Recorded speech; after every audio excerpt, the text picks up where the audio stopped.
তো hello guys, তো আজকে আমরা যাচ্ছি রঘুনাথগঞ্জ টিউশন। আজকে আমরা টোটোতে করে যাচ্ছি, আমি আর রক্তিম।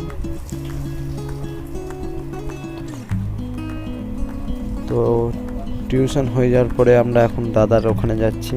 ওখানে আমরা কিছু এখন খাবো, তারপরে আমরা আবার আরেকটা টিউশনের জন্য চলে যাব।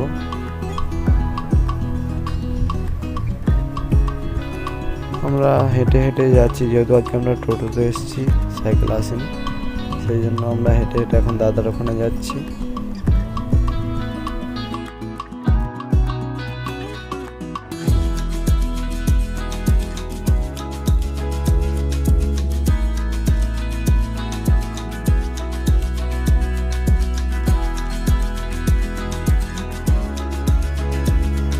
তো দাদার ওখানে খাওয়া দাওয়া করার পর এখন আমরা টোটো পেয়ে নিয়েছি, এখন টোটোতে চেপে গেছি। এখন আমরা রাঙামাটি যাচ্ছি আর একটি টিউশনে।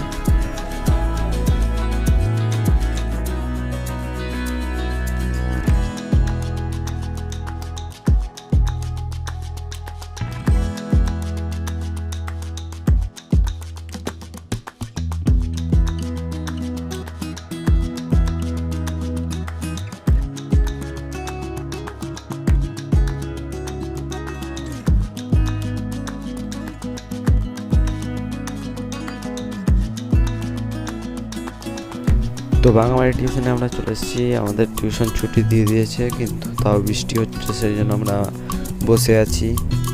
বৃষ্টি এখন ছেড়ে দিয়েছে, তো সেই জন্য আমরা বাড়ি যাচ্ছি। এখন আমরা ঘাট পার করবো, আমরা বাড়ি যাব।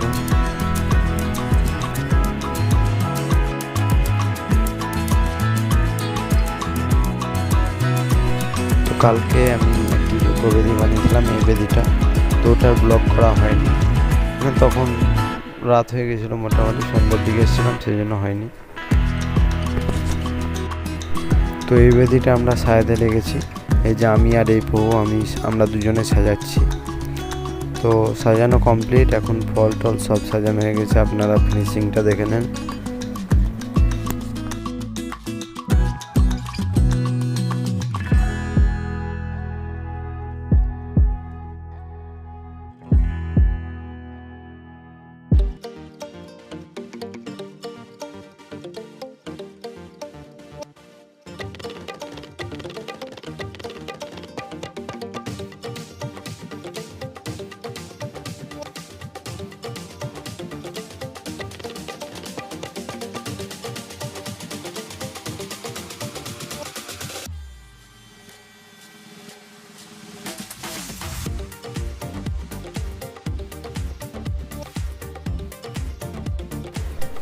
তারপরে আমাদের জেলা প্রচারক নিত্যানন্দ প্রভু আমাদের এখানে আসে কিছুক্ষণের জন্য। তো কিছুক্ষণ ভজন কীর্তন পরিবেশন করেন, তারপরে প্রভু আবার রওনা দেন পাকুড়ের জন্য। তো প্রভুকে আমরা এখন বিদায় দিচ্ছি।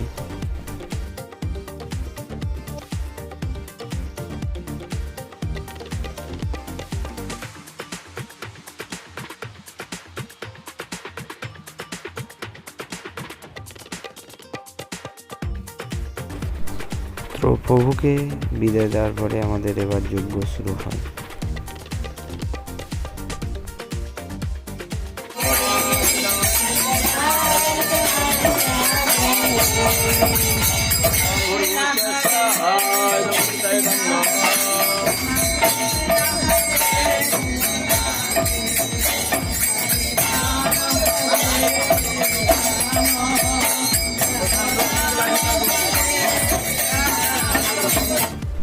তো যজ্ঞ শেষ হয়ে যাওয়ার পরে আমাদের ভোগ আরতি হয়। এবার আমরা প্রসাদ পেলাম, এবার আমরা বাড়ি যাব। তো আবার দেখা হচ্ছে নেক্সট ব্লগে। আজকে এটুকুই থাক, সবাই লাইক শেয়ার কমেন্টস করে দেবেন।